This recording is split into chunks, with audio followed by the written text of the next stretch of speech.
Hello बच्चों। तो आज हम डिस्कस करेंगे कि किसी भी रासायनिक समीकरण को संतुलित कैसे करें। How to balance any chemical equation. अच्छा, रासायनिक समीकरण को संतुलित करना सबसे बड़ा चैलेंज होता है जो सभी के साथ होता है, पर इस वीडियो को देखने के बाद आपको रासायनिक समीकरण संतुलित करना बिल्कुल बच्चों का खेल लगेगा। कैसे करते हैं उसके लिए कुछ तरीके हैं, उन तरीके को आप फॉलो करेंगे। ठीक है, कैसे तरीके कि किसी भी रासायनिक समीकरण को बैलेंस करते समय सबसे पहले हम धातु को बैलेंस करेंगे अर्थात मेटल को, फिर उसके बाद हम अधातु को बैलेंस करेंगे अर्थात नॉन मेटल को।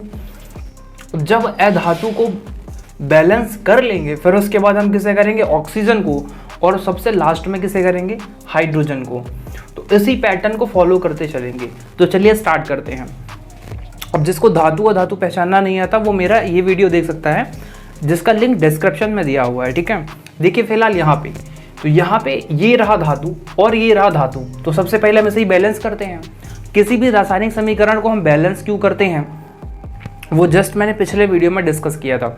यहाँ भी थोड़ा सा इसके बारे में बात कर लेते हैं कि किसी भी रासायनिक समीकरण को डिस्कस करने के दो कारण होते हैं। पहला कारण क्या होता है कि परीक्षा में नंबर मिल जाएगा, और दूसरा कारण क्या होता है, दूसरा कारण ये होता है कि द्रव्यमान संरक्षण का नियम ये कहता है कि किसी भी रासायनिक अभिक्रिया के पहले और रासायनिक अभिक्रिया के बाद जो परमाणुओं की संख्या होती है अर्थात अभिकारक और उत्पाद का जो द्रव्यमान होता है वो क्या होना चाहिए, बिल्कुल बराबर। अगर ऐसा है तो ठीक है, नहीं है तो उसे क्या करो, बराबर। तो अब हम यहाँ फिलहाल बराबर करने का प्रयास करेंगे। यहाँ देखिए कितना बेरियम है, 1 ठू, और यहाँ पे कितना बेरियम है, 1, तो ये तो बराबर है। ठीक है, फिर एक और धातु बचा हुआ है अभी, एल्यूमिनियम, और यहाँ पे कितना एल्यूमिनियम है, 1, और यहाँ कितना है, 2, तो हम यहाँ क्या लिख देंगे, 2। अब चेक करेंगे कि क्या धातु बराबर हो गए। तो हमने देखा बेरियम और बेरियम एक एक है, बराबर है। एल्यूमिनियम 2 है, एल्यूमिनियम 2 हो गया, बराबर है। अब धातु के बाद बारी आती है अधातु की। तो अधातु अपने पास यहाँ पे क्या है, क्लोरीन है, सल्फर भी है, ऑक्सीजन भी है, पर सबसे पहले हम बात कर लेते हैं क्लोरीन की। तो हमने देखा यहाँ कितने क्लोरीन है, 2, और इधर कितना क्लोरीन है, 3, और 2 का गुणा कर लेंगे तो कितना हो जाएगा, 3 दूनी 6 क्लोरीन है। इधर 6 क्लोरीन है और इधर 2 क्लोरीन है। तो 2 क्लोरीन को 6 बनाने के लिए हम कितने से मल्टीप्लाई कर देंगे, यहाँ पे 3 से। कितने से करेंगे, 3 से। अब हमने देखा क्लोरीन तो बराबर हो गए। यहाँ पे 2 थे, 2 तिया 6 क्लोरीन, और इधर भी कितने क्लोरीन हो गए, 2 तिया 6 क्लोरीन। ठीक है, अब इसके बाद फिर से चेक करो धातुओं को। तो हमने देखा यहाँ पे 3 बेरियम है और यहाँ पे बेरियम की संख्या कितनी है, 1, तो वहाँ कितनी होनी चाहिए, 3, तो हम यहाँ कितने से मल्टीप्लाई कर देंगे, 3 से। अब फिर हम चेक करेंगे कि क्या धातु अधातु बराबर है। तो देखेंगे 3 बेरियम इक्वल है 2 एल्यूमिनियम, 2 एल्यूमिनियम, मतलब धातु बराबर। अब अधातु के बारे में बात करते हैं। 3 दूनी 6 क्लोरीन, तो हमने देखा कि 2 तिया 6 क्लोरीन, बराबर हो गया। अब बारी आती है किसकी, सल्फर और ऑक्सीजन की। अब सल्फर को चेक करते हैं। यहाँ कितना सल्फर है, 3 सल्फर, और यहाँ पे कितना सल्फर है, 3, और 3 गुणा 4। जब ऑक्सीजन के बारे में बात करेंगे तो यहाँ गुणा हो जाएगा, तो 3 चौके 12 ऑक्सीजन, और यहाँ पे कितनी है, 3 चौके 12 ऑक्सीजन, अर्थात सब क्या हो गया, बराबर। ठीक है, एक और करते हैं। यहाँ देखिए अब इसमें क्या है, मैग्नीशियम धातु है, तो सबसे पहले धातु को बैलेंस करते हैं। यहाँ पे कितना मैग्नीशियम है अपने पास, 3, तो उधर भी कितना होगा, 3। ठीक है, ओके। अब देखिए ये और ये इक्वल हो गए। अब इनके बाद बारी आती है किसकी, अधातुओं की। तो अधातु में यहाँ पे कितने हैं, नाइट्रोजन 2, और इधर कितना नाइट्रोजन है, 1, तो वहाँ पे कितना नाइट्रोजन होना चाहिए, 2, तो हम यहाँ लिख देंगे 2। ठीक है, अब 2 के बाद फिर चेक करेंगे हम धातु को। 3 मैग्नीशियम बराबर है। फिर धातु के बाद अधातु को 2 नाइट्रोजन बराबर है। फिर उसके बाद किसको चेक करते हैं, ऑक्सीजन को। अब हमने चेक किया कि यहाँ पे ऑक्सीजन की संख्या कितनी है। तो ऑक्सीजन हमने देखा 2, और 2 तिया 6 ऑक्सीजन है यहाँ पे, और यहाँ पे कितने ऑक्सीजन है, यहाँ पे 1 ऑक्सीजन है। तो इस ऑक्सीजन को 6 बनाने के लिए कितने से गुणा करना पड़ेगा, 6 से। तो जब हमने 6 से मल्टीप्लाई किया तो फिर से चेक करेंगे। मैग्नीशियम 3 बराबर है, नाइट्रोजन 2 है, बराबर है। 6 ऑक्सीजन, 3 और दूनी 6 ऑक्सीजन, बराबर है। अब बारी आती है हाइड्रोजन की, तो 6 दूनी 12 हाइड्रोजन, इधर चेक करते हैं कितने हाइड्रोजन है, 2 तियाँ 6 हाइड्रोजन यहाँ पे, और 2 तियाँ 6 हाइड्रोजन यहाँ पे, तो 6 और 6 मिलकर कितने हाइड्रोजन हो गए 12। तो मतलब ये जो ट्रिक है हमारी ये अभी तक काम कर रही है, ठीक है। अब अगले क्वेश्चन को देखते हैं, यहाँ पे देखो, तो सबसे पहले हम किसे बैलेंस करेंगे, कॉपर को, एक कॉपर है बराबर है, ठीक है भाई।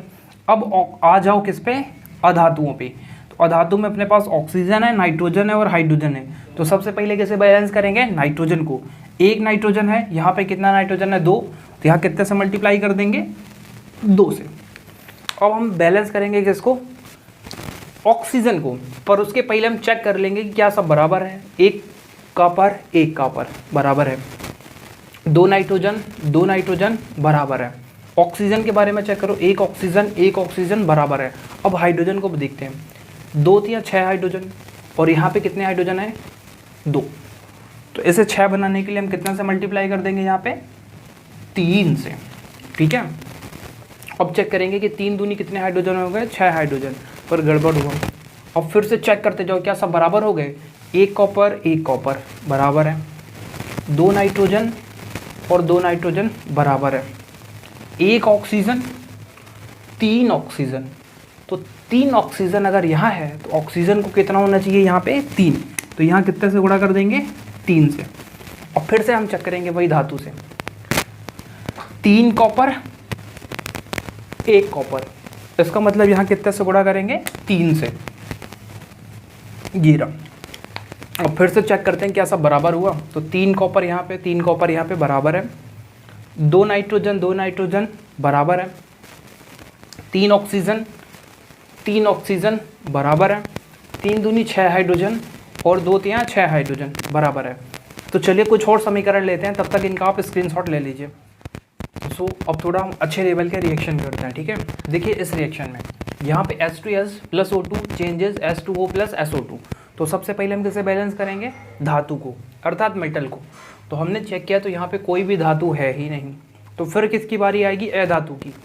अब अधातुओं में अपने पास हाइड्रोजन है, सल्फर है, ऑक्सीजन है, तो सबसे पहले किसे निपटाएंगे, तो सबसे पहले निपटाएंगे सल्फर को। यहाँ पे एक सल्फर है और यहाँ पे कितना सल्फर है, एक, बराबर है। अब सल्फर के बाद बारी आती है ऑक्सीजन की, तो हमने चेक किया यहाँ पे 2 ऑक्सीजन है और यहाँ पे कितने ऑक्सीजन है अपने पास, तो 2 ऑक्सीजन यहाँ पे, 1 ऑक्सीजन यहाँ पे, तो कितने ऑक्सीजन है 3।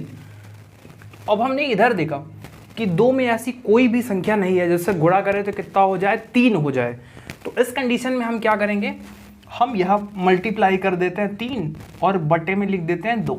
कोई दिक्कत है, ऐसा होता है, बिल्कुल अलाउड है कि आप 3/2 से यहाँ मल्टीप्लाई कर सकते हो। क्यों कर सकते हो, क्योंकि 2 से 2 कैंसिल हो जाएगा, फिर कितने ऑक्सीजन बच जाएंगे अपने पास, 3 ऑक्सीजन बच जाएंगे, ठीक है। और यहाँ भी कितने ऑक्सीजन है 2, इधर भी कितने हैं 3/2 से जब हम गुणा करेंगे तो 2 से 2 कैंसिल होकर कितना ऑक्सीजन बच जाएगा, 3 ऑक्सीजन बच जाएगा। अब समीकरण बैलेंस कर लेते हैं, देखिए इस 2 को यहाँ गुणा कर देंगे तो क्या हो जाएगा 2H2S प्लस, यहाँ जब 2 से गुणा करेंगे तो 2 से 2 कट जाएगा, कितना बचेगा अपने पास 3O2, फिर चेंजेस, यहाँ पे कितना आ जाएगा, यही 2 यहाँ भी गुणा हो जाएगा 2H2O, और यहाँ क्या लिक्विड रहेगा 2SO2, ठीक है। तो इस तरीके से फिर अब हम चेक करेंगे कि क्या पूरी रिएक्शन बैलेंस होगी। तो देखो 4 हाइड्रोजन है बराबर है, 2 सल्फर है बराबर है, 4 ऑक्सीजन है और 2 ऑक्सीजन यहाँ पे, कुल मिला के 6 ऑक्सीजन है, यहाँ भी कितनी ऑक्सीजन है 6। तो इस तरीके से यह रिएक्शन भी क्या हो गया, संतुलित हो गया। अब इसी तरीके का एक और रिएक्शन मैंने यहाँ पे लिया हुआ, देखो सबसे पहले हम मेटल को करेंगे, एक Fe है, यहाँ पे कितना Fe है 2, तो सबसे पहले हम किससे मल्टीप्लाई कर देंगे यहाँ पे 2 से। फिर इसके बाद अब हम क्या करेंगे, चेक करेंगे कि यहाँ पे अपने पास जो धातु है वो बराबर हो गए, इधर भी 2 है, इधर भी क्या है 2 है। अब हम देखेंगे कि अधातु कहाँ पे है, तो अधातु में अपने पास हमने देखा कि यहाँ पे 2 दूनी 4 सल्फर है, ठीक है, और इधर कितना सल्फर है 1, तो हम यहाँ किससे मल्टीप्लाई कर देंगे 4 से। और फिर हमने देखा कि यहाँ पे 4 सल्फर है और यहाँ पे कितना सल्फर है 4, बराबर है, 2 Fe है बराबर है। अब बारी आती है ऑक्सीजन की, तो काउंट करते हैं, यहाँ पे 3 ऑक्सीजन यहाँ और 4 दूनी 8 ऑक्सीजन यहाँ पे, तो कुल मिला के ऑक्सीजन की जो संख्या हुई वो कितनी हो गई 11। तो हम यहाँ किससे गुणा कर देंगे, अभी 11 कर नहीं सकते इसलिए गुणा करेंगे 11/2 से, क्योंकि ये 2 से 2 कैंसल आउट हो जाएगा, अपने पास कितनी ऑक्सीजन हो जाएगी 11। अब इस रिएक्शन को हम कर लेते हैं पूरी तरीके से बैलेंस, तो 2 दूनी 4 FeS2 प्लस यहाँ 2 से गुणा करेंगे तो 2 कट जाएगा, अपने पास आएगा 11 ऑक्सीजन, और यहाँ पे ये 2 चला जाएगा तो 2 Fe2O3, और फिर यहाँ क्या हो जाएगा 2 चौके 8, और क्या हो जाएगा SO2। अब इसी तरीके से इस इक्वेशन को हम फट से बैलेंस कर लेते हैं। इस इक्वेशन में हमने देखा एक एल्यूमिनियम है बराबर है, अर्थात धातु क्या है यहाँ पे बराबर है। फिर कॉपर और कॉपर भी क्या है बराबर, यानी धातुओं की संख्या इक्वल है। अब सेकंड नंबर पे हम चेक करेंगे अधातु को, तो अधातु में यहाँ पे 3 क्लोरीन है, इधर 3 नहीं कर सकते इसलिए हम गुणा किससे करेंगे 3/2 से। अब जब 3/2 से हम गुणा करेंगे यहाँ पे तो हमारे पास क्या हो जाएगा, बैलेंस कर लेते हैं, यहाँ पे हो जाएगा 2Al प्लस 3CuCl2 चेंजेस, इस 2 का गुणा यहाँ हो जाएगा तो कितना हो जाएगा 2AlCl3 प्लस यहाँ पे कितना हो जाएगा 2Cu। अब हम फटाफट से चेक कर लेंगे क्या बराबर हुई है, तो हमने चेक किया यहाँ पे 2 एल्यूमिनियम बराबर है, और फिर हमने चेक किया यहाँ पे कितने कॉपर हो गए 3, और इधर कॉपर की संख्या कितनी है 2, तो हम इसे क्या कर लेंगे बैलेंस कर लेंगे, फिर से यहाँ पे कर देंगे 3, ठीक है। अब इस तरीके से हम फिर चेक करेंगे क्या सभी बराबर हो गए, तो हमने देखा 2 एल्यूमिनियम बराबर है, 3 कॉपर बराबर है, फिर यहाँ पे 3 दूनी 6 क्लोरीन और 2 तियाँ 6 क्लोरीन, सब बराबर हो गया। तो उम्मीद है आपको ये वीडियो अच्छा लगा होगा। मिलते हैं नेक्स्ट किसी वीडियो में, तब तक के लिए जय हिंद, वंदे मातरम।